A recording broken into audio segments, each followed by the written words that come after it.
Peace, family, BroLogas.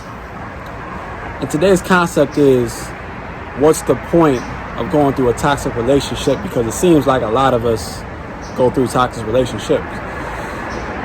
And the idea is that we go through these relationships to have in a sense, our faith tested. And it's not necessarily a religious thing, it's a spiritual thing. Meaning, you go through it to test if you are going to stick to your spiritual systems, your spiritual traditions, your spiritual practices. Why do I say that? Because a lot of spiritual people or religious spend, especially when they're single, they spend a lot of time practicing their spirituality, practicing their prayers, practicing their devotions, practicing their traditional movements, right? And sometimes this could just be getting up every day and seeing the sun rise or seeing the sun set, okay? And that might be your spiritual practice. But then we get into relationships.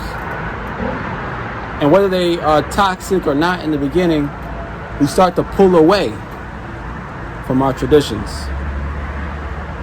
And then as they become toxic, we start to really pull away. We get distracted and forget what it was that kept us stabilized when we were single. And then we become single, we break up eventually, and then we try to go back to God or back to the spirits or back to the ancestors or back to nature to restabilize ourselves, and it always works. But why did you leave it in the first place?